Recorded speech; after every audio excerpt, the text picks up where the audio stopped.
Yes, g'day Tiger fans, and welcome to another live edition of Talking Tigers, coming to you from the Punt Road studios. It was a rusty round one performance from the Tigers, but hey, a win is a win to me. Some massive injuries in the AFL in round one, but none bigger than our man Greeners, who is out indefinitely at the moment. We're going to update you on his condition. We'll try and get him on the phone. We'll review round one, and all of your regular segments are back. I'm joined by Josh Berryman, the digital guru here at Tigerland. Good to see you, mate. How are you? Likewise, Richo. Good to be back. A bit rusty on the Tuesday morning. Long weekend, very long. And, you know, when you play Thursday night, you want to keep the momentum going. And, yeah, sort of a bit of a gap, but it's good to be back in and looking forward to Friday night against Collingwood. How about yourself, Richo? Feels like it was a month ago, that first game, It was a lot of footy in between then and now. And a bit of John Lennon to start us off. Yeah. And, oh, no. Instant karma. That's right.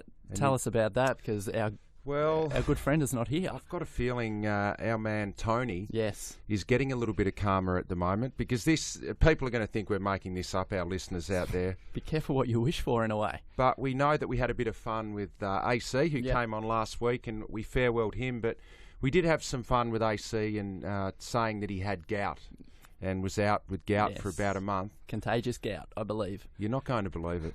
Tony has actually got gout. He is not here because he actually has got gout. He's in severe pain. He can't even rest his sheet on it at night when he's sleeping. We shouldn't laugh. We shouldn't laugh. He actually is in a lot of trouble. But you talk it up, and then a bit of instant karma comes back. It was a bit of instant karma. That's a good song by John Lennon, isn't it? In all fairness, though, we wish Green as well. We do. I hope he gets better, because we're missing him, but a little bit of humour in it. There's a lot of humour. There's one line in that song, Josh. It says, "Better get yourself together, darling. Join the human race." And that's actually quite appropriate for Tony, because he has left the human race, hasn't he?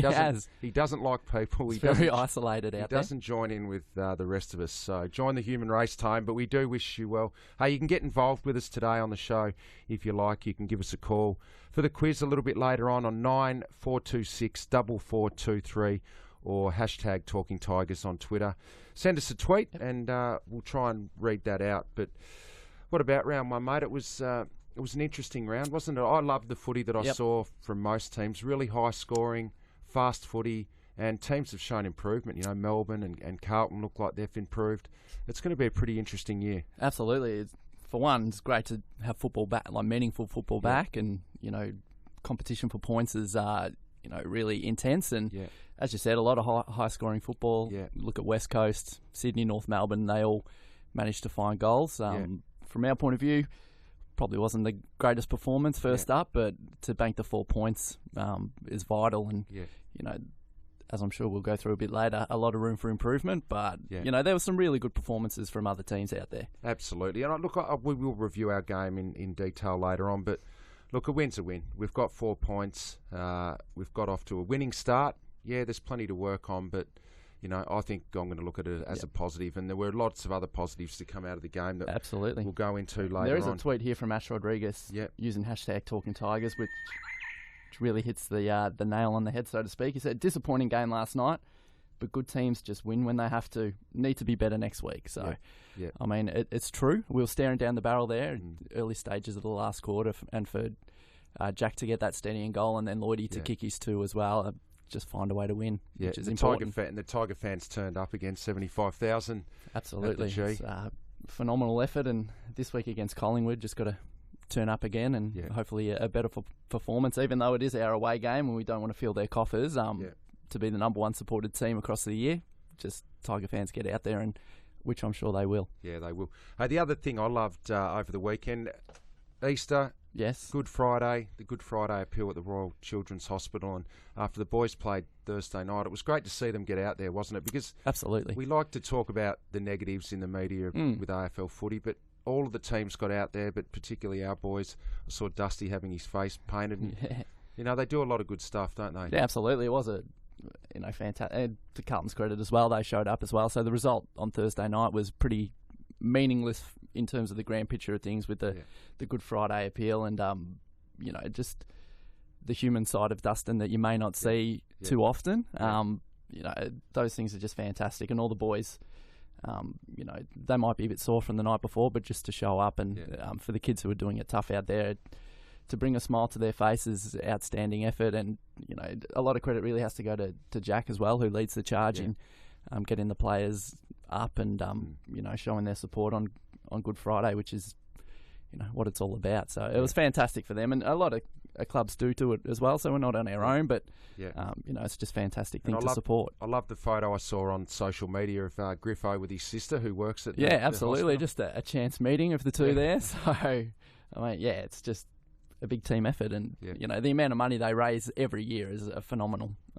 And it does so much great work. And we should mention this Saturday night. It's Nick Rewalt's 300th game, but it's also the Matty Visions game. Yeah, correct. So obviously Jack will be there and involved in that. So we hope that people get involved and really help out Matty's Vision on Saturday night. Hey, one thing I want to ask you, Josh. Yes, Richo. What happened to the horses? We promoted it last week. I was waiting for the white horses for Bingle to run out onto the G. And where'd they go? I was excited. I was there early. I'm ready to see some livestock run the boundary. Yeah. Late scratching, as they what say happened, in have we horsing got terms. An official... Official word is I think they were chopping up the boundary line too much. I thought they might have got spooked by the fireworks when the boys ran out. They wouldn't have been the only ones, but I think they were leaving a few deposits around the boundary line too on the testing. So Goffey at the MCG wouldn't be happy with that either. Especially at the start of a long year, you don't want little nuggets left around, so they were a late scratching. Oh no! But we'll get to that a little bit later in the Chief Watch. Had some emails come through over the week, which is fantastic to see from the Tiger fans. Mail. Nicholas Bucic, the winner of last week's quiz, hit us up, and we did receive that email. I'll get to him later today to hit up his email, to hit up his TTT. But we got one here from Phil Burrell. He's, hello TTT. Hope the new football season finds the Talking Tigers team in good health. Get well soon, Tony, and welcome to newbie Josh. He's enjoyed the series of the articles on the Tigers website on the lead up to the 1966 year. Yep. And he says, without putting too much pressure on, he's going to make a big prediction. Righto. We like predictions here on TT. That's right. And just remember, not too much pressure. Yeah. He's gone, I'm a fan of Mabior Chol, which we all are. I am. And without putting too much pressure on the young lad, I'm tipping him to be the modern-day Royce Hart. Jeez. That's a big call. Just need to give him a bit of space and time to develop. And so that by 2017, he'll be the next big thing in the AFL.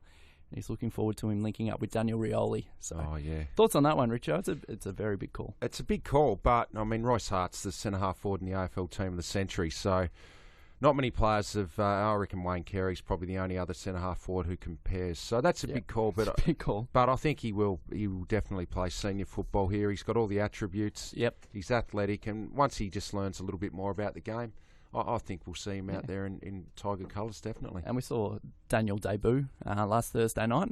You know what I love the most about Daniel's debut? That big chase-down tackle. Absolutely. It's so important now. I go on about it all the time, but small forwards who chase and harass and tackle are that important in AFL football now. And that was one of the most exciting things out of that game, seeing Daniel run down that's right. from behind. And he didn't get a lot of the ball, but that pressure stuff that he brings to the table is going to be valuable in locking the ball in. And got another email here from Brendan Douglas from Salesian College. Duggo. Yep. Hey, Richo, get stuck into the Cochin haters, will ya?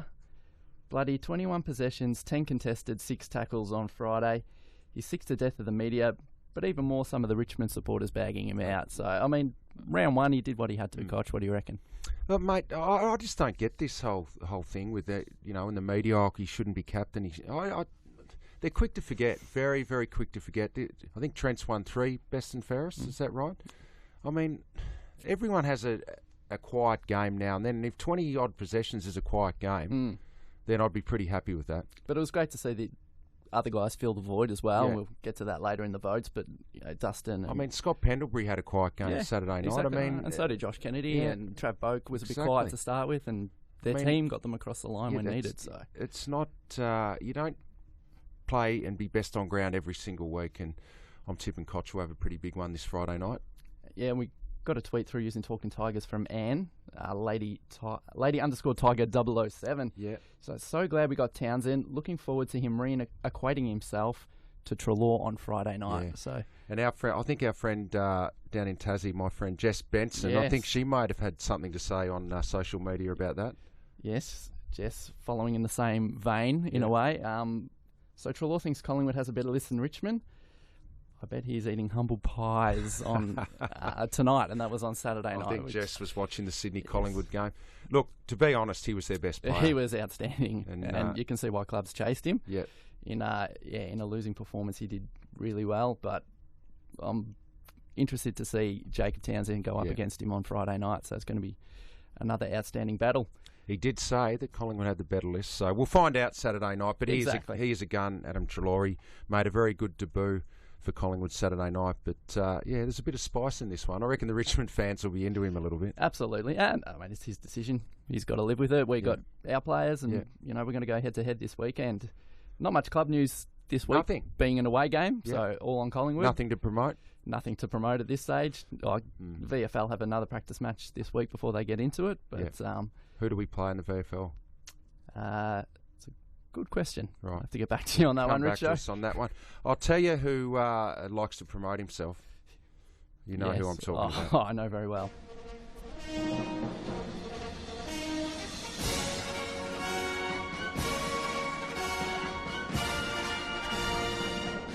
Our man, the Chieftain. He likes to surround himself with the big names, doesn't he, Josh? Absolutely, Wherever he goes, he seeks out the most important person in the room or the building or wherever he is. Yep. He just has an ability to gravitate towards important people. And that's good. He needs to network. He's a high-profile man, the Chief. Yes. Now, we know he just went over to Detroit. We spoke about him last week. A couple of times. Getting the hipster vibe over there in that city of Detroit where all the young entrepreneurs are hipsters. The Chief loved his time over there. And who would he gravitate towards over there? Well, he gravitated towards Mike Ilitch, the Red Wings owner. Mm-hmm. And a billionaire is Mike. He has a fast food chain over there in America, Little Caesars Pizza. So the Chief obviously gravitated towards him, the most important man in Detroit. The other most important man in Detroit was Donald Trump. The Republican primaries were in town, and the Chief, of course, went to the convention because he just wanted to get around the Donald. So we know that he has the ability to find important people. So I was very, very happy to see on Thursday night, and I think the Tail actually mentioned it on Twitter, and I picked up on it, that early in the third quarter, the Channel 7 cameras focused on the Chief up in the stand when Carlton were getting a bit of a run on. Now, who do you think the Chief would have been sitting next to? I'm not sure. There are a few big dignitaries there on... Well, none bigger than the boss of the AFL, Gil McLachlan. Oh, that's true, yes. That's so right. The Tail noticed that the Chief was sitting next to Gil. Now, it looked all nice and cosy between the two, but I had a man in front of them that the Chief didn't know, a man of mine that just was keeping an eye on the Chief for me, a spy. Yes. And he overheard a conversation. The Chief's a bit flat after this conversation because Gil gave him a dressing down. Really? Over what? Because Gil took his 3 kids to the football on Friday night. Yeah. He wanted to see the horses. He's got the polo background, obviously. I mean, he loves horses. He grew up in the country, polo. So he gave Chief a dressing down. The kids came along. They didn't get to see the horses. Daryl Braithwaite sung. That was pretty good. But unfortunately, Gil's kids were flat as a tack because the horses didn't appear. And it's 2 years in a row now because he took them last year when the skydivers were meant to come down for Bingle, and they got called off as well. So the Chief's on notice from Gil McLachlan. Next year, he has to produce. So he's a little bit flat this week, the Chief. Over-promising, under-delivering at the moment. He's not delivering, unfortunately. So well, that's not good. The Chief sat next to Gil, but went home a little bit flat. Well, you don't want to. I wouldn't have thought you'd want to let Gil down. No. On night one of the season. So that's disappointing. Anyway, the Chief, we'll see what he gets up to this week, but Gil wasn't happy with him. There you go. Medical room, all important this week. Yeah, leading into the Collingwood game. So Shane Edwards is the big one, I guess, isn't it? Yeah, well, Shane will miss this week with a fracture in his hand. Had minor surgery. Yeah. So when did he have the surgery on over the weekend. Yeah, over the weekend. So he's be missing this week, but looking hopefully to get back for round 3 against Adelaide. So a 1 weeker at this stage. Yeah, 1 weeker. Yeah. So we've still got Nathan Drummond, who's out indefinitely with a knee. Although I did overlook training today and saw that he's edging closer into the main group, so that's good to see. It's 12 months now, isn't it? So he would be getting pretty close. Yeah, absolutely. It was in the Anzac Eve game last year, so just about 12 months. Brett Delidio's the other one with the quad, so still no time frame on when he'll be back. Definitely not this week, though. I wouldn't have thought so. Yeah. So it's looking... The word was that he can run, no problems, but just getting the kicking into him. So we spoke to him on Friday night, Thursday night, I keep saying Friday, on Thursday night at the footy, and he sounded like he was reasonably confident that it wouldn't be much longer than this week. Yeah, hopefully. So, again, another one you'd hope to push for the Adelaide game. Sean Grigg with the thumb is fine for this weekend. Definitely play. On the Friday. He was pretty close last week, Griggy, wasn't he? Yep, so Ivan's got the back as well, which he'll have to get through training and hopefully see him come up against Collingwood. And the other two are Reece Conker with the hamstring and Chris Yarran with the foot, still the 5 to 7 week range. So, no further progress on those two, but hopefully get a couple of players back this week for Friday night. And Ivy in the ruck would be a big in if you saw the Collingwood game. Jared Witts hurt himself too in that game. Yeah, and they had Cloakey in the ruck there for a bit. I'd be surprised if they didn't bring Grundy in because... Yeah, that's a good point. I mean, you probably don't want to send Travis Cloake into the ruck. It's like putting Jack Rewald in there. And if you don't know how to ruck, it's a recipe for disaster. Yeah, I mean, Tippett didn't have a massive game possessions-wise, but what he provided in the ruck gave their midfielders first use. So that could be an area that we look to exploit on Friday night. Yeah. Absolutely. So that's all from the medical room this week. Well, thanks, Josh. No worries. Some good news there. Looks like Griggy and Ivan are back.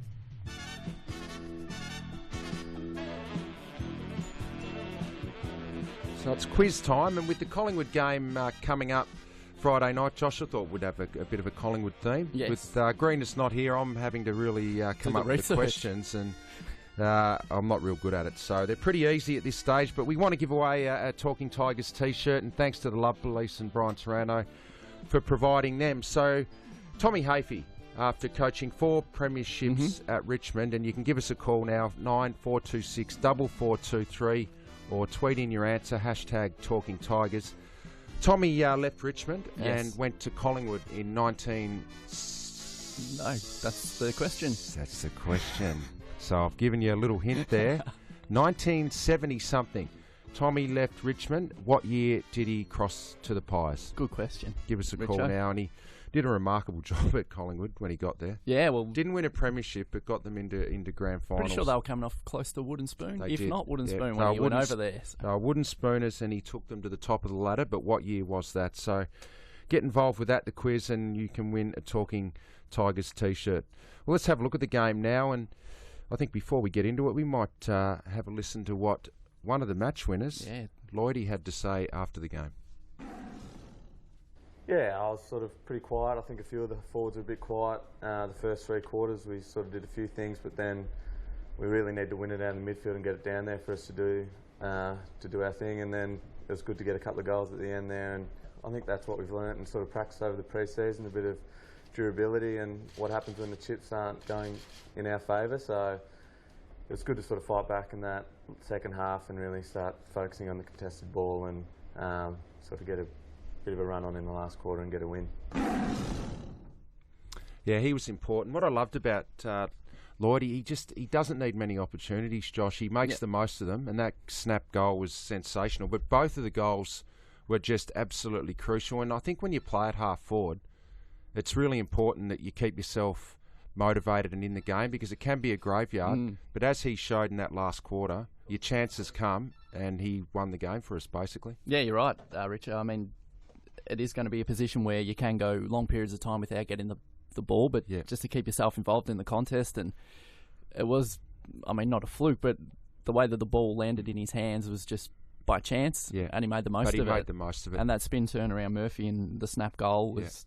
I think a lot of people underestimated Carlton's performance. They really did their homework, and I think with Tim Clark on the coaching committee there, inside knowledge. I just think they planned really well. We spoke to Mark Murphy after the game on Channel 7, and he said their plan was to limit our uncontested marks, and they did that for 3 quarters. Yep. But once we got that going, which is our game, we like to get the uncontested marks. We got it going in the last quarter with 27. Yep. And it got us going, and it was the reason we won the game. But Carlton did do their homework. Yeah, absolutely. And they've had, the whole pre-season to plan. I mean, obviously they're not planning for just one game, but to be able to show what they can do when they did have the ball, they looked pretty good. But yeah, to get out of it with the win was very important. And the games of the small forwards, Sammy Lloyd kicking his 2 goals, but I really liked, probably didn't get a lot of the plaudits after the game, but what Ty Vickery did in the second quarter to keep us in it and then give us the lead, and he had that chance where he could have kicked 2 goals within a minute and missed, but then kept his head up and got the other goal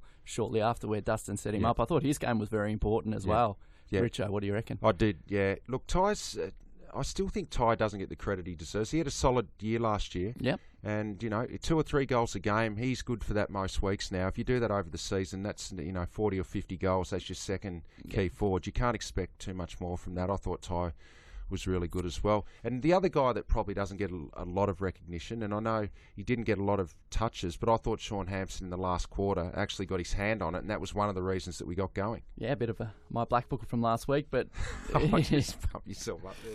Yeah, he was. I mean, Cruiser did pretty well for the first opening 3 quarters and got on that end of the goal. And, Hampson, he looked like he was struggling there for a bit in the third quarter, but he dug deep and kept getting into the contest, getting his first hand on the ball and had that shot of goal that didn't go so well. But it was, a pretty good performance.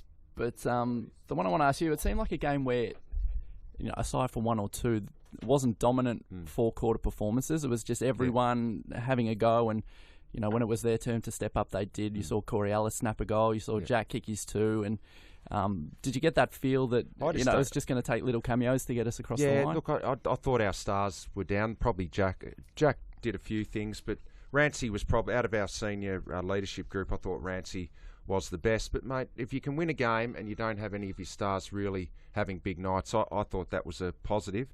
Before we get into the votes, we've got Peter on the line, who's got an answer for the quiz. How are you, Pete? Good, mate. Yourself, Richo? Yeah, good, mate. What did you think of the game on Thursday night? Glad to have the 4 points, mate.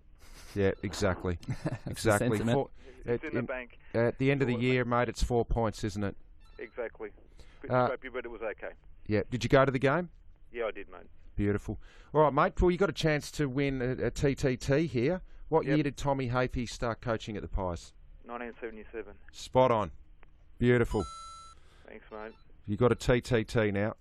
Thank you very much. So, mate, you can maybe email us talkingtigers@richmondfc.com.au and you can send us your address and your size, and Josh will get that out to you. Excellent. Thank you very much, Richo. Thank you. What do you think this week? We should win, mate. Yeah. Hopefully. We want to beat this mob. We don't like them that much, do we? No, not at all. Well said, Peter. Good work, Pete. Thanks for listening, mate, and Thanks, we'll get that tea out to you. Take care, guys. Cheers, brother. Thank you. Bye. Pretty easy. I just like giving away T-shirts, Josh. You nearly stumbled on the answer there in the intro. I nearly gave the answer. Oh, no. Anyway, there we go. Let's get into the votes. What do you think, Josh? I'll start off with probably an obvious one here for the 3 votes. Kane Lambert. Yeah. He's one of the ones who did put in a 4-quarter performance across the game, and his lead up and just doing the basics well. I can't fault him for his game, and he got us on the board with the first goal of the season, and then in the last quarter he just stood up and got us across the line. He's no fuss, isn't he? But he just gets the job done. That's what we like, Richo. 2 votes gave to Alex Rance. I just thought, as a the star fullback of the competition, did his job well, and he was under the pump there, especially early. Carlton had all the ball in the first 7 or 8 minutes, and he really stemmed the flow there and got us moving, taking risks off half back, and just showed why he's such a star player. Yeah. And for the 1 vote, I went to Dustin Martin. Just an all-round solid game, 24 touches, and set up a lot of goals and a lot of bullocking work and a lot of don't argue. How good was the don't argue and the handball to Ty Vickery? It was magnificent. So he actually searches for the don't argue now. But I don't know. That's right. He sets himself for it. They just can't tackle him. He's unbelievable. Mate, How about you, Richard? I did exactly the same as you. I had 3 to Lambert. His last quarter was outstanding. Someone needed to spark us. Someone needed to stand up. And Kane Lambert, his last quarter with 12 touches. But what I loved was he had 7 tackles, which was the highest on the ground as well. So he was outstanding. I gave 2 to Rancy, just continuing in that All-Australian form. He was outstanding. And I gave 1 to Dusty as well. I thought he was a 4-quarter player. But Josh. Yes, Richo. I think we've got our man Tone on the phone. You there, Tony? Yes, I am here. How are you, Tone? Oh, I've been better. Let's just say that. Can I just clear up one thing? Right? What? One thing now. You went off at the start of the show, the fact that I have gout. Well, Can I just refute that? Now, I will admit at one stage... You told me last week it was gout. Yes, that was at my second trip to the doctor. But on the third trip, after x-rays and blood tests, it was confirmed that the uric acid content wasn't high enough to constitute gout. Right. So the latest is he thinks the old plantar fasciitis has come back. Oh, no. That's what Robert Harvey had. Yeah, and Yaz, of course, I've gone down and sympathy with Yaz. He's got it. Yeah. Now, I would do what Robert Harvey did, which was jump off a table and to keep, but I'm scared of heights, so I can't do that. I'm seriously in agony. I haven't slept in nearly 2 weeks properly. Wow. How are the Minsties then? Oh, no, they're no good either. They're no good. Because I'm on the Panadine Ford at night. You know what that does? It makes you pretty drowsy during the day. So I'm like a zombie at the moment. Oh, Tone. So we feel for you, mate. Oh, yeah, sure, of course you do. Now, if any listeners out there have got any sort of cure or anything that would just ease the pain of plantar fasciitis or whatever it is, I've got to go and see a rheumatologist at some stage. That's about 2 months away before I get to see him. So do you reckon do we need to find a replacement for you as well? Oh, probably. Probably do. Oh, it's the last time I ever go at 8. Well, mate, at least you would have had a smile Thursday night, surely. Oh, at the end I did.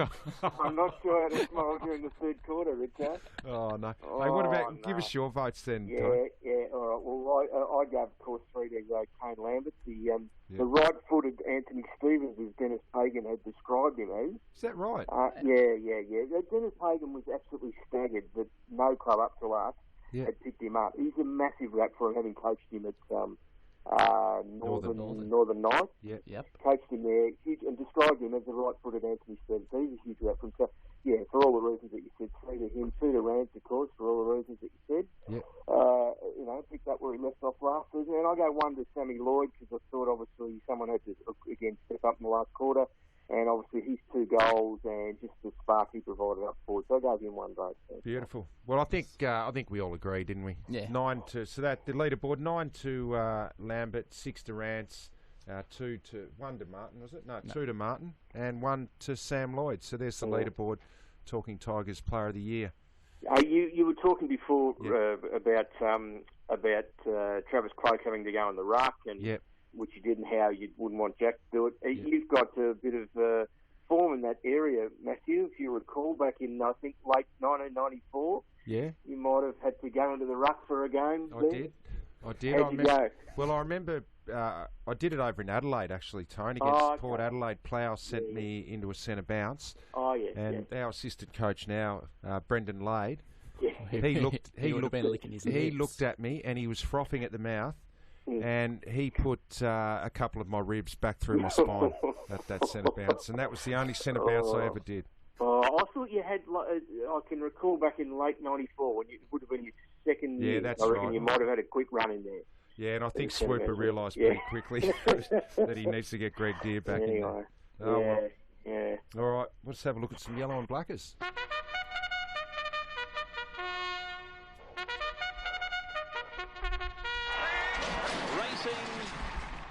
Now, this is your segment, Tone. You came up with this one. Still going well. It's been one of your better ideas. We might. Thanks.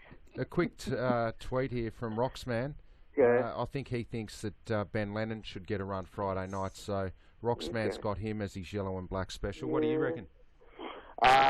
Should Lennon get a run or? No, well, you're yellow and black. Okay. Well, I think this is a rarity.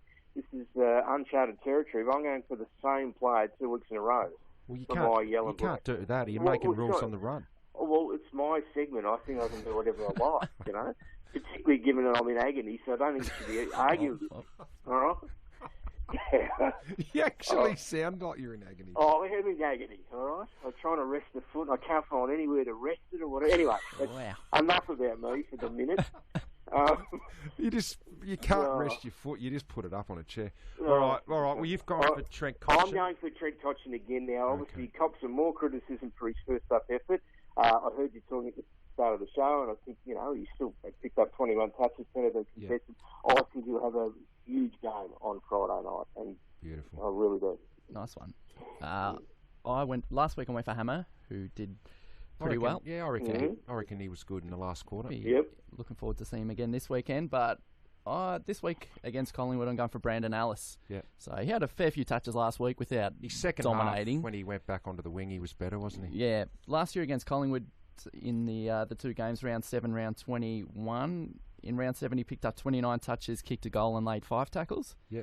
And in round 21, he had 31 touches, a goal, and 5 tackles. So consistent across the 2 performances, and he averages 22.2 against Collingwood. Yep. But the last 2 games, he's averaged 30. So I would like to see Brandon step up again this week. Tone, Josh is just making us look stupid with the research he does for this. I know. It's just, did you tell him that's not Warren? That's not how we do it. Yeah.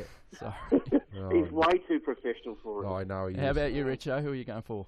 Okay, well, I went for Alex Rance last week. It's not a bad game. That's pretty reasonable, per usual, Tone, I've absolutely nailed it. Cause of course, you picked the running Jack Dye medalist. It's not, doesn't require a lot of, grey matter for that, does it? Anyway, I've ticked off one, and that was a good yellow and blacker. This week, how do you like this one then, Tony? I'm going for Sean Grigg because he will come into the team. I believe I saw him on Thursday, and he said he was really confident. Yeah. And I thought one thing we did lack at times on Thursday night was some run and carry. And Griggy is a great runner. He does give us that overlap. I think he will give us some overlap. He'll be fresh. And I think Sean Grigg is the man to get on this week for yellow and black booker. Now, Benny Cashin, we know Benny from up Ballarat way. Yep. Yeah. He's just sent one in, and he has gone for Ben Lennon as well. On the bandwagon. Yeah. The Lennon. He's with Shane out, there's a spot opening up, and I think he kicked 4 goals in the 2s last week as well. Yeah. Benny Lennon. And the 2s this week, of course, are playing Essendon at Punt Road Oval as a curtain raiser to the Friday night game. So get on down there and support the boys. So Benny Cashin says, give the kid a game, and I'll bet he'll give us 3 goals in return. So right. He hasn't got a cure for plantar fasciitis, Ben, has he? No, actually, you tweet in #Talking Tigers if anyone can help Tone. Or an arthritic, whatever it is, could just help me. Something. Yeah. All right. Well, I'll tell you what should get you up, Tone. Yeah, what's that? This.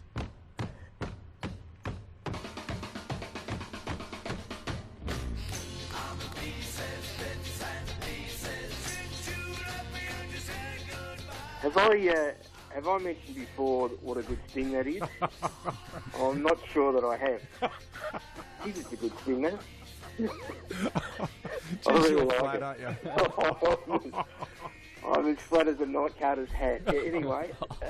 So what do you got for us? Well, I just thought, if you cast your mind back to last week and Pikelet's appearance on the show, right? Which has become obviously... It was forgettable. Nowhere to be seen today. It's become a one-off. Clearly, it's just a one-off, right? It's never to happen again. So I thought I'd look back through Richmond history, some one-game wonders in the club's history. Right? Beautiful. I like it. I like it. Hey, just before you go on, Shane Dunn, one of our listeners, he tweeted in straight after the show last week, and one thing he did make clear was that Pikelet should never, ever return to Talking Tigers again. Well, not unless everyone is struck down with plantar fasciitis.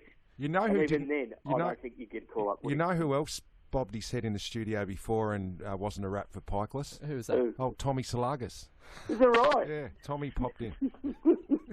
He'd be keen to get a gig, Tommy, I reckon. Oh, he was sniffing around. Yeah. All right. Well, okay. So one game wonders in, as a tribute to Pikelet for his just one game effort, one TT appearance. Now, of course, probably one of the most bizarre. We might have mentioned this before, I think, on the show, but Billy James. Yep. So Billy James' one and only game for the Tigers. This is the 1920 Grand Final. He kicked the match-sealing goal. Right, kicked the sealer, so it was their first ever premiership, kicked the sealer. During that following pre-season, after all the celebrations and everything, he went hunting and his foot got shot in a hunting accident, never played another game. Tried to make a comeback, but the foot was too crook, so his only game was in the grand final. Well, if you're going to play one game, a premiership's the way to do it. And win it. Yeah, exactly. Now, Nick Jewell, of course, who you played with, he played just the one game, son of our last premiership coach. That was over at the Wacker, is that right? It was, against Fremantle. Yep. Rained all night. Yeah, so he's won and only game. And you know what else happened? I may have mentioned this before on TT, but after Julie's one and only game that night at the Wacker, he went out and tied a humongous night on over in Perth. we had a recovery session the next morning. Julie slept in, missed recovery, never played again. It wasn't memorable for Julie. No. And another I think memorable Dirty one. Zilla might have got to him. Is that right? I'm not sure. Or might have been Paul Bullis took him out. Yeah, Bully, that'd be right. Yeah. That would be right. Now, another fun, we have mentioned this one on the show before. This is a classic one. Colin Dobson, right? So Dobbo, he played in the final round of the 64, so the last ever game at Punt Road against Hawthorn, right? Sat on the bench, spent the entire game on the bench, never got a run, never played again. So he played one game, but actually didn't even get on the ground. Just spent the whole game in the dressing gown. Not ideal. Never got on. Now, your Uncle Roger. Yeah, Roger. Yeah. One game as a reserve, came on against Collingwood in round 8 of the 64 season. Yeah. Grant Oppie, famous name, Max Oppie's son. Yeah. Was reserved for one game against North back in 1970. Yeah. Mick Noonan, now it's a very well known name. Coach Fitzroy was the South Australian football great. Yep. Played one game because he was doing national service in Victoria. Yep. Played one game for the Tigers, kicked 3 goals against South Melbourne at the Lake Oval. It was a great performance and never played another game. Right. There's a David Henry who played in the final round of the 76 season against, it was coming as a reserve against St Kilda. Yep. Had around the last quarter. Had one game, then became a doctor. In fact, I should go and see him. He became a doctor. He might be able to fix me, maybe. Dr. David Henry. Okay. There was the appropriately named Alan Nutter, who was a reserve against Hawthorn back in 1947. I don't know much about Alan Nutter, but played the one game. Well, you're a Nutter. Jeremy Hum, of course, who came over from West Coast back in 10 years ago and played his one and only game for the Tigers against the Eagles. Yeah. And Jeff Dunn was a really good player at St Kilda, dual best and first winner there. Played one game for the Tigers as a reserve against Fitzroy, came on again, never got a touch, came on late in the last quarter, just one free kick against was his only stat playing for the Tigers. Beautiful work. That's actually not a bad tidbit. It's good. And another one. Wonders. You've got one, Josh. Another one you'd know, Richo. Daniel Donati made his debut. Donuts Donati. Against St Kilda, same game Scotty Turner made his debut in, and now he is coach of Baldwin. He's coaching Baldwin. Now, Scotty would have debuted before Daniel. Right. Yeah, Scotty. Okay, no, sorry, he was... there was another player in that game. My bad. He might have... Jogger White. Did Jogger White play 1 or 2 games? He played... I think he might have played 4 games. Yeah, right. Jogger back in 2000, yeah. Have you got a gag for us, Tone? Let you go? I'm not in really a gag mood, but I'll find a couple. Yeah. Yeah, look, there was a mate of mine's been really annoying me with a whole lot of puns about birds. Yeah. Yeah, but I soon realised that two can play that game.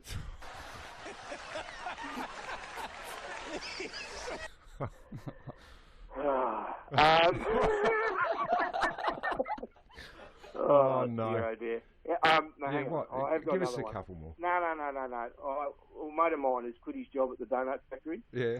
Yeah, he was fed up with the whole business. I knew this woman. I knew this woman who owned a taser. Yeah. Yeah, boy, was she a stunner.